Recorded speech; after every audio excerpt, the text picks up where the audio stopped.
Istrikto ginamonitor sang DOH bangod sa pagsaka sang kaso sang COVID-19. Crew members sang Chinese vessel nga nakabunggo sa mga Pinoy nga mangingisda ginpasakaan kaso kriminal sang Philippine Coast Guard. Maayong aga Bacolod, maayong aga Bilugabahin sang Western Visayas. Karon nga adlaw Martes, Hulyo 7, 2020. Ang inyong news team, Aksyon, Dorel, Cabatu. Aksyon, Boy Duran. Ang mga balita lokal, pagkatapos lamang sir.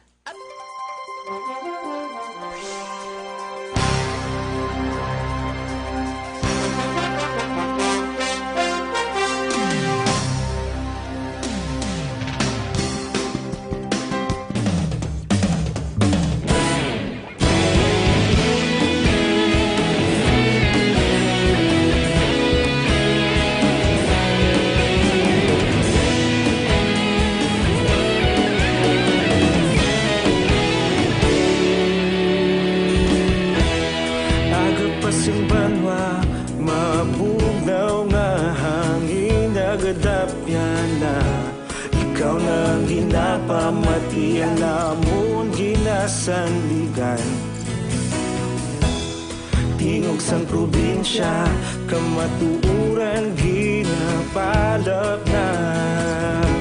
Minsay nga may dala paglaom kag kasanag. Tinuig na nagligan, ikaw gihapon ang ako nga istasyon. Sa pagbudlak sang adlaw, sa pagtuhaw sang biton. Mga balita nga dala inspirasyon. Aksyon radyo, Bacolod man sa gihapon. Padayon Aksyon radyo, Bacolod saludo sa imo. Padayon Aksyon radyo, salamat kisa pagserbisyo.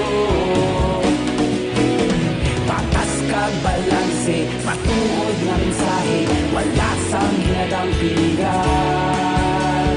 Padayon Aksyon radyo.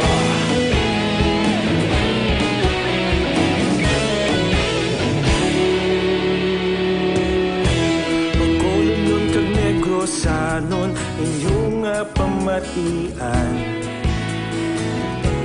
Stasyon nga nagapalaplag sang kamatuuran.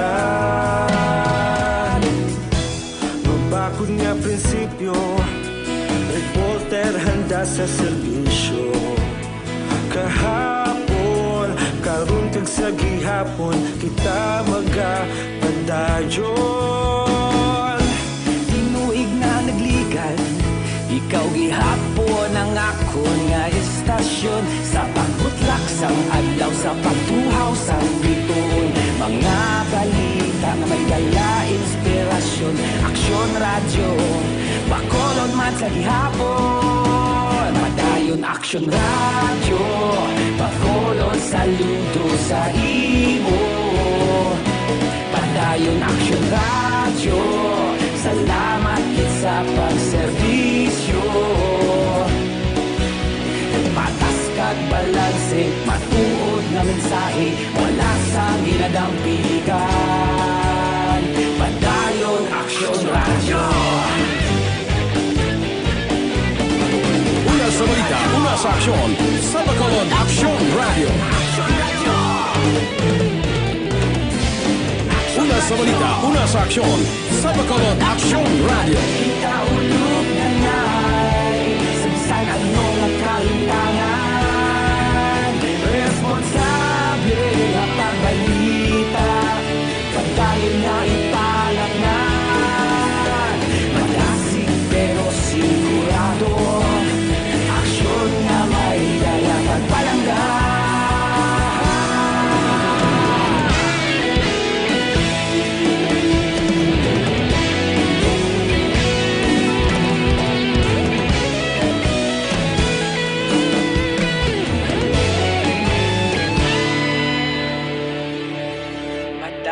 Aksyon radyo, Bacolod saludo sa imo.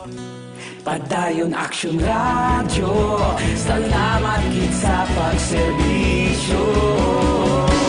Padayon Aksyon radyo, Bacolod saludo sa imo.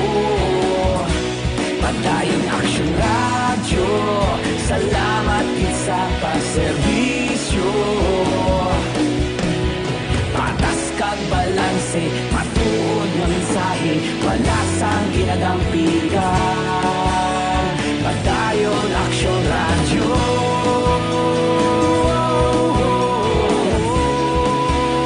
Padayon Aksyon Radyo. Aksyon! Balitang Bayan, Numero 1.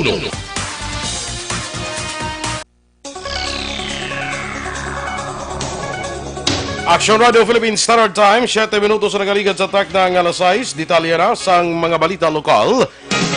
Wala nagapabor ang Bacolod City Health Office sa ginaduso sang hanay sa mga negosyante nga i-adjust ang pagpatuman sang curfew sa Bacolod umpisa alas 12 sang tuwang gabi, tubtub alas 4 sang kagahon. Ini naman ang ginpabutyag ni Dr. Luz Maapni, ang tiglawas ng CHO sa committee conference ng patigayon ni Councilor Archie Baribar sang kahapon nga adlaw Lunes.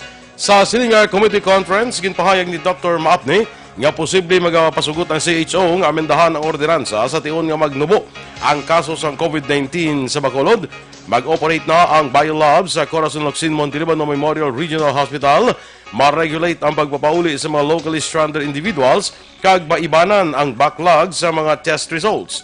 Ginpahayag ni Lieutenant Colonel Levi Pange nga handa man mag-adjust ang kapulisan sa pagpatuman sa curfew depende sa kasugdan sa mga opisyal.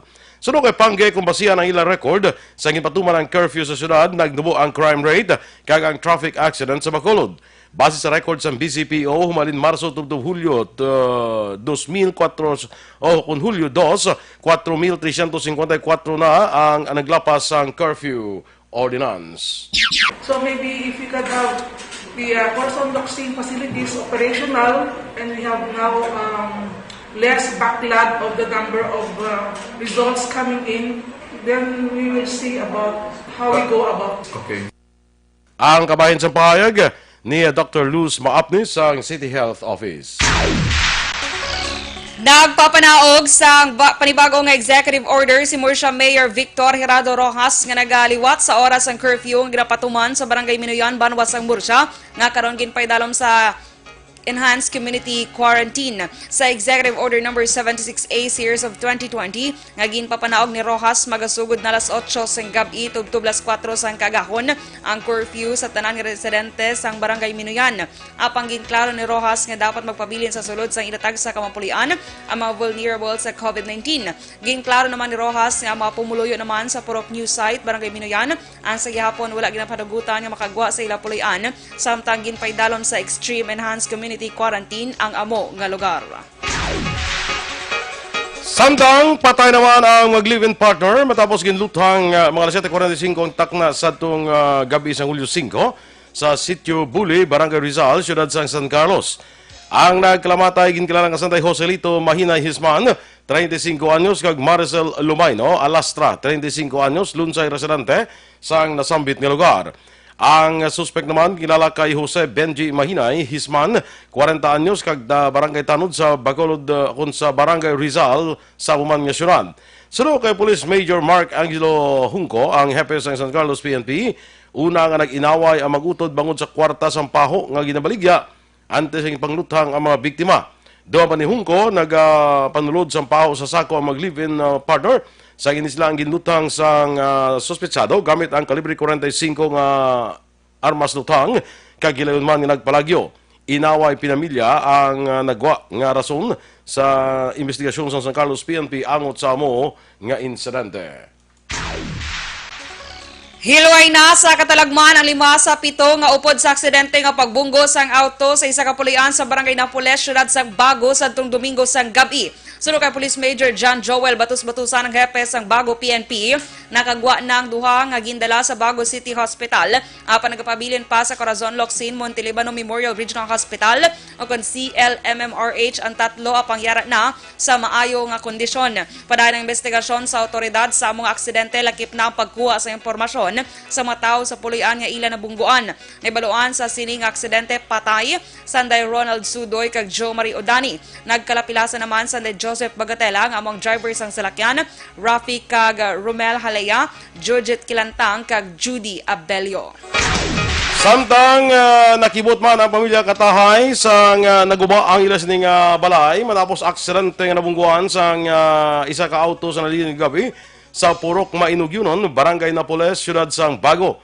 Suno kay Jose Cristoy Katahay, samtang yara sa sala ang ilas ning pamilya, ilagin kakibot sang nagtabog kung nagtalabog ang ilang gamit sa nabungguan sa salakyan ang pader sang ilabalay. Dua man ni Katahay nga nakita pa sa ang sitwasyon sa mga biktima matapos nagbunggo sa puno sang paho kag mahogany ang among salakyan. Palayag pa ni Katahay nga ginabulwanda 100,000 pesos ang ilang mga gamit ang naguba tungod sa aksidente. Sa iban nga balita, lokal, luwasa sa katalagman ang 4 ka driver sa motorsiklo matapos na aksidente sa highway sa Barangay Mansilingan kag Barangay Alhis, Siyudad sang Bacolod. Unang nga aksidente na tabo sa highway sang Bangga Payag, Barangay Mansilingan, Siyudad sang Bacolod. Si Ricky Tuason nga driver sa motorsiklo kag pumuluyo sang Barangay Dulaw, Siyudad sang Bago.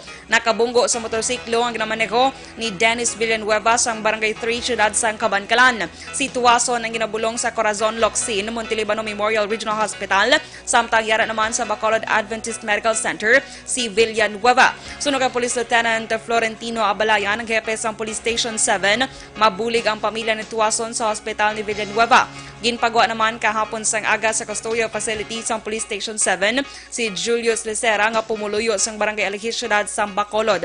Si Licera ang driver sang owner type jeep nga nagbunggo sa motorsiklo nga ginamaneho ni J. Serio sang Barangay Mandalagan kag angkas si Greg Antipatia sang Barangay Villamonte, Siyudad sang Bacolod. Suno kay Balayan, ginaulat niya ang desisyon ni Antipatia kag Serio kung ipadaya nila ang pagpasaka sang kaso bato kay Licera. Si Serio kag Antipatia ang aksidente sa Domingo sang gabi sa Circumferential Road, Guadalupe Gate 3 sang Barangay Alhis, Siyudad sang Bacolod. Nakangko naman sang mga kapilasan ang magbayaw sang inis lang naglabanay dira sa Purok Saging, Barangay Hill, Montilla, Siyudad sa Sipalay sa Domingo sang mga lasot tag na sang gabi. Ang nagkalapilasan din kilala kay Jesse Aranis, 36 anyos, samtang ang isa pang kilala naman kay Leo Mingilio, 46 anyos, tanan pumuluyo sa amuman nga barangay. Sa investigasyon sa Sipalay PNP, nagapanyapon ang ining si Aranis sang nag-abot ang si Mangilo o kung si Mingilio kag nagpahangkat sang inaway bit-bit ang binangon. Gilayon man nga nagkuha sang binangon si Aranis kag nagkuha sa iyang balay pakadto kay Mingilio kag inisla ang naglabaray. Nakaangkon kung nakagom sang pila sa abaga ining si Aranis samtang ang si Mingilio napilasa naman sa ulo nga lunsay ginabulong na karon sa ospital. Ginaresto sa otoridad ang isa ka top 9 wanted person sa Sitio Big Cat, Barangay Minapasok, Banwa, San Calatrava sa Domingo, Hulyo 5. Ang suspect ang ginkilala kay Glenn Rayo, 38 anyos, kag nagapuyo sa amuman nga lugar. Ang mandamiento de aresto nga ginpapanaog ni Honorable Judge Ami Alabdo Arellano, presiding judge sang Regional Trial Court Branch 60 sa San Carlos City sa kasong rape, kag wala sang piyansa para sa temporaryo nga kahilwayan. Ang suspect ang preso na sa custodial facility sang Calatrava PNP. Aksyon Radio Philippines Standard Time, las 6:15. Kag sa ato naman mga ka-aksyon, sa panahon subong sang new normal, ang paghalong sa ato ni kaing lawas ang dapat ginaton nga prioridad. Back to basic mga ka-aksyon, hand washing kag good personal hygiene ang importante. Gana ginarekomendar ko gid sa inyo ang Dr. Alfred's Mangosteen Soap. Ining Dr. Alfred's Mangosteen Soap mga ka-aksyon, 100% ini nga natural and organic. Scientifically proven pa nga antibacterial, antiviral kag antifungal soap. Chemical free and very mild gid sa aton nga skin. Pwede magamit bilang feminine wash, pwede mausar as shampoo para sa may mga kaspa, may mga punggod, may body odor kag iba't pang skin diseases. Rekomendado gid ang Dr. Alfred's Mangosteen Soap. Ang Dr. Alfred's Mangosteen Soap mga aksyon sa Bacolod mabakal ni sa Wakong Stores kag Sincere Drug Stores kag available man sa mga drug stores malapit sa inyo mga lugar. Kag sa ato naman nga mga ka-aksyon bla para likaw kita sa mga respiratory diseases, para ni sang ubo, sipon, trangkaso, ako nirekomendar sa inyo ining Dr. Alfred's Pure Mangosteen Capsule. kag ang Dr. Arfed's Pure Mangosteen Tea. Ang Dr. Arfed's Pure Mangosteen Capsule and Tea puno ini sang vitamin C, natural kag organic, wala sang chemical, wala sang preservatives, wala sang additives, wala expanders, 100% nga mangosteen. Abin ninyo sa isa ka research dito sa Kentucky University, ginapakita nga ang xanthone nga compound nga yara sa mangosteen hindi gali mangin epektibo kung simbugan nimo sang iban nga erba. So dapat pure gid ang mangosteen kag amo ina ang Dr. Alfred's Pure Mangosteen Capsule kag ang Dr. Alfred's Pure Mangosteen Tea. Dapat 100% para nga wala sang antagonistic effect ang ginainom naton nga kapsula. Ang Dr. Alfred's Pure Mangosteen Capsule and Tea na may puno pa ini sang vitamin B complex, ang B1 para sa aton nga nerve, ang B6 para sa aton nga baga, pabakod, kag ang B12 para sa maayong absorption sa pagkaon, sa sustansya sa pagkaon nga aton ginakaon. Mag Dr. Alfred's Pure Mangosteen Capsule and Tea kana mabakal naton sa mga butika malapit lang sa inyo lugar. Anom ka mga lugar sa Pilipinas, istrikto karon ginamonitor sang DOH bangod sa pagsaka sang kaso sang COVID-19. Samtang crew members sang Chinese vessel nga nakabunggo sa mga Pinoy nga mangingisda, ginpasakaan kaso kriminal sang Philippine Coast Guard. Ang mga balita nasyonal sa magbalik sang aksyon, Balitang Bayan, Numero 1.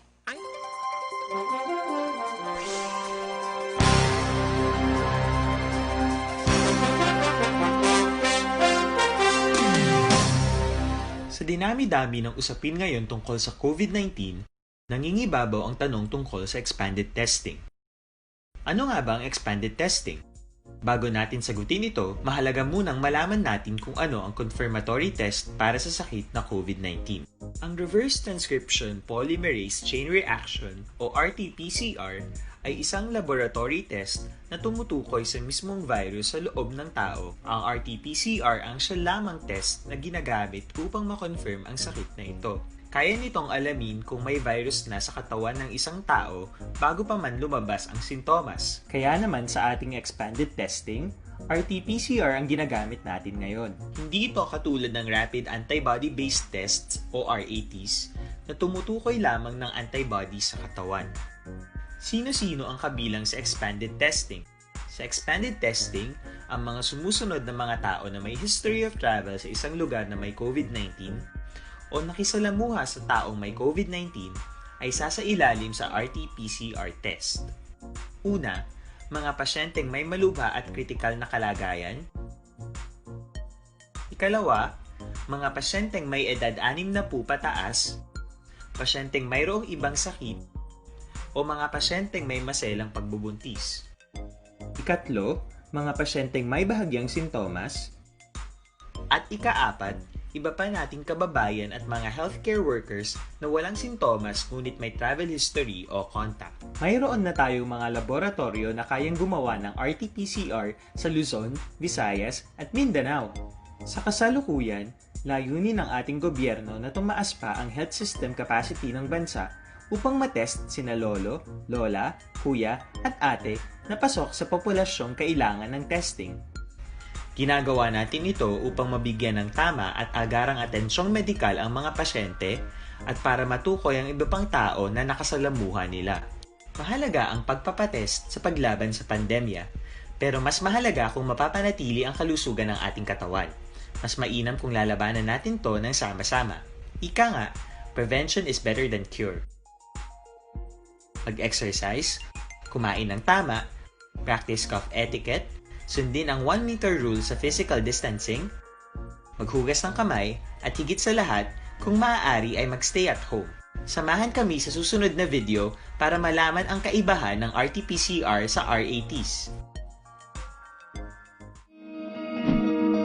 Para labanan ang banta ng COVID-19 sa ating bansa, mahalaga ang kooperasyon ng bawat isa. Ang pananatili sa loob ng bahay ay isa sa pinakasimple pero pinaka-epektibong paraan para hindi kumalat ang virus. Kunwari, ikaw ang tuldok na ito. Malusog ka at malakas. Lumabas ka ng bahay. Ang hindi mo alam, may nakasalamuha ka ng may COVID-19. Tandaan, mahirap malaman kung sinong may virus, pero madali itong maipasa sa iba. Pwedeng naipasa na pala niya ang virus sa iyo nung umubo siya o bumahin. O baka naman ay nahawa na dahil humawa kayo sa parehong bagay na kontaminado.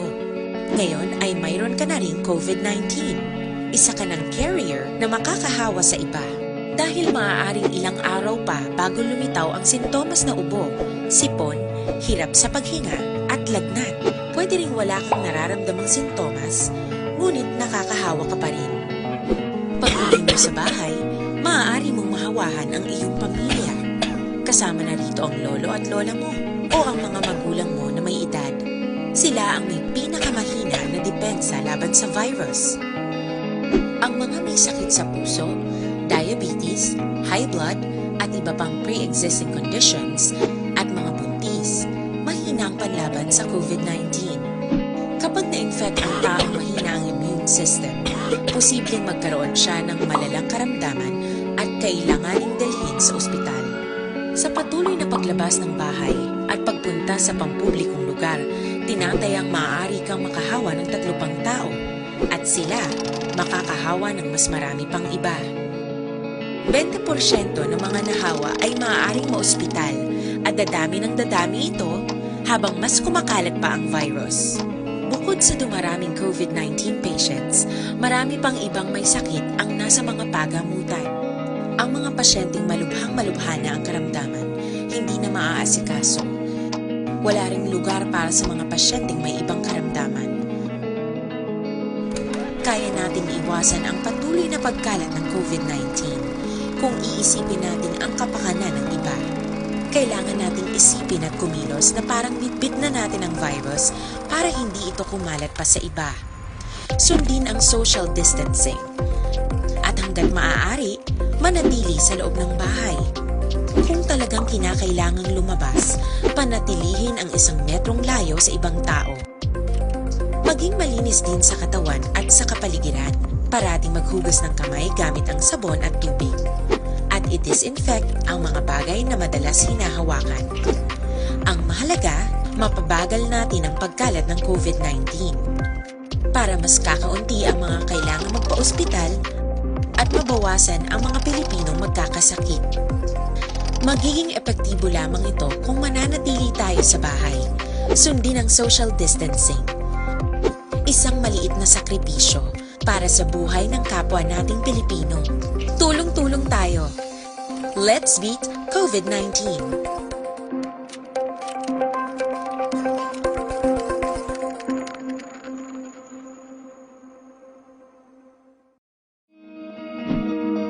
Para labanan ang banta ng COVID. Aksyon! Balitang Bayan, Numero 1. Aksyon Radio Philippines Standard Time, las 6:24, detalya na sa mga balita nasyonal. Istrikto inatutukan sa karon sang Department of Health ang 6 kalugar nga na-monitor nga may pagsaka sa kaso sa COVID-19. Sunod kay Health Undersecretary Rosario Vergere, ang mga lugar ginalakipan sa Cebu City, Cebu Province, Siyudad sang Mandawi, kag Lapu-Lapu sa Cebu, Quezon City, kag Manila. Apang ginklaro ni Vergere nga ang pagdoble sang kaso sa COVID-19 sa bugos nga pungsod, masaming nga ma-record sang sobra sa 7 kadlaw kag 60% naman sang critical care facility sa pungsod ang okupado. Magluwas sa 6 kalugar ang backlog sa COVID-19 results kinatala na pa nga ipagawa sa mga laboratorio ang naglambot na sa 8,000 tubtob sa Hulyo 4. Nagsaka sa 32,845 ang kabilugan nga active cases ng COVID-19 sa Pilipinas matapos na dugangan sang 2,099 ka kaso nga ginkalakipan sa 1,258 ka fresh cases, 841 ka late cases. Sa ginpagwa nga report sa Department of Health, 46,333 ang kabilugan nga kaso sa Pilipinas tubtob Hulyo 6. Nadugangan sang 243 ang naka-recover sa masakit, rason nga nagsaka man sa 12,185 ang total recovery sa COVID-19. Samtang 6 ang na-report nga napatay tungod sa COVID-19, rason nga nagsaka sa 1,303 ang death toll sa Pilipinas. Nanawagan naman ang isa ka health expert sa publiko nga istrikto nga sundo ng minimum health protocols tungod sa pagbago sa COVID-19. Ginpahag ni Dr. Edsel Salvana, miyembro sa Technical Advisory Group, nga naghatag sa panugyan sa Department of Health kag Interagency Task Force ang D614G mutation sa COVID-19 ang mas makalalaton. Sa iyang Facebook post, din klaro gilayon ni Salvana nga wala pa sang ebidensya nga ang D614G ang mas makamamatay. Apang tungod man madasig ini nga makalaton, posible sino kay Salvana nga mabudlayan na ang healthcare system sa pungsod kung wala mapabako ng pagtinghwa nga matap na ang masakit.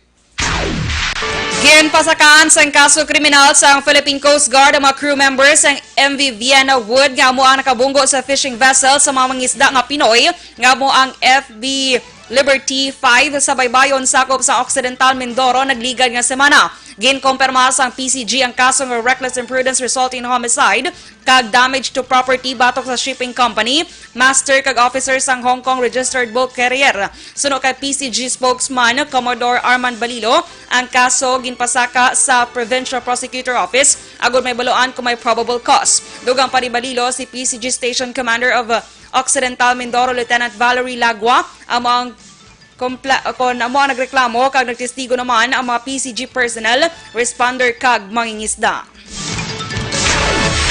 Ginatag naman sa Malacanang nga wala sang labot sa ikayong lawas ni Presidente Rodrigo Duterte ang nakitaan sa publiko nga maluya ini sa pagpamulong-pulong sa tropa sa syudad sa Zamboanga. Sunod kay Presidential Spokesman Harry Roque, emotional ang presidente sa natabo nga kamatayon sang 4 ka soldado sa Hulu-Sulu matapos nga may kahimuan ang kalyado man mismo sang gobyerno.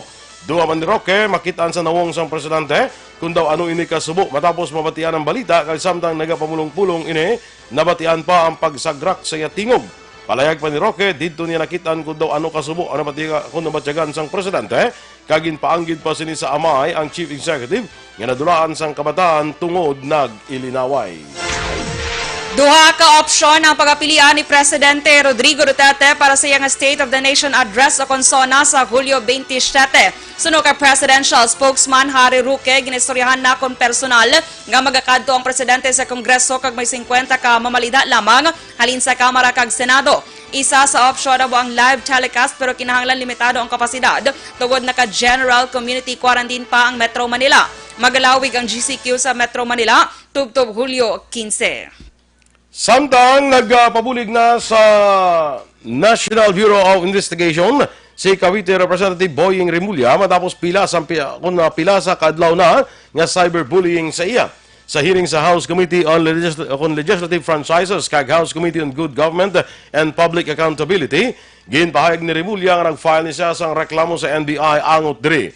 Nagapati si Remulla nga organisado ang pag-atake sa iya kay magkaupdanan nga kongresista nga kaymuan sa pila ka individual nga nagapang empleyo sang trolls para sila ang pagkamalauton sa panahon sang franchise hearing. Saro kay Remulla ang pagtalakay nila sang prangkisa sang Lopez-led broadcast company amo ang ila obligasyon bilang kongresista sa idalom sang konstitusyon. Duha man ni Remulla, hindi ni dapat pagpalampason kay kinahanglan pasabto na mayara sa likod sa nasambit nga tikang. Antes diri naglapta sa social media ang video ni Remulla nga nagaduko ka nagasulat samtang nagakanta sang lupang hinirang antes ang formal nga pagbukas sang hearing. Kag sa katapusan nga balita national, ginpahayag ni Senator Francis Tolentino nga dapat ikonsiderar nga ibuhin sa balayran sa buwis ang duga nga balayran sa kuryente sa mga empleyado nga ginpaydalom sa work from home arrangements ng ila kompanya. Sa hearing sa Senate Committee on Energy angot sa mga isyu sa kuryente sa tunga sang pandemya, ginpahayag ni Tolentino nga ginaplano niya nga mag-file sang hagna angot sa iya panindugan. Dugang pa ni Tolentino mag-file sila sang hagna ni Senator Sherwin Gatchalian nga tuyo mamyandahan ang National Internal Revenue Code agud mabuhinan ang balayran sa buwis sa mga ginahimo o kon sa mga ginahimo ang ila trabaho sa ila mga balay. Aksyon Radio Philippines Standard Time, Las 6:30. Kag sa ato naman mga ka-aksyon nga nagapangita sang kape nga kumpleto sa sustansya kag bitamina arang kape nga wala kag ginakonsensya. Ya rekomendar ko gid sa inyo ang Best Cafe 8-in-1 Coffee Mix mga ka-aksyon. Ini ang Best Cafe, kumpleto ini sa anom kakilala nga best medicinal plants kaangay na lamang sa malunggay, guyabano, mangosteen, agaricus mushroom, barley grass kag ang natural sweetener nga stevia. Proven man nga nagapapugong kag nagabulong sa mabalatian kaangay sang hypertension, kidney problem, heart ailment kag madamong iban pa nga mga balatian. Ang Best Cafe 8-in-1 Coffee Mix mga ka-aksyon, sugar-free ini kag aprobado sa Food and Drug Administration. Mabakal ini sa mga butika kag supermarkets malapit sa inyong mga lugar. Hindi mamatiyan ang aton mga balita diri sa Aksyon, Balitang Bayan Numero 1. Standby na sa Action Report, second portion. Upod ka Aksyon, Fred Salanga. Balikay kita sa Aksyon Balita Morning Edition. Upod ka po sa inyo News Team. Aksyon, Dorel, Cabatu. Kag-Aksyon Boy Duran, una sa balita, una sa Aksyon. Sa Bacolod Aksyon Radio.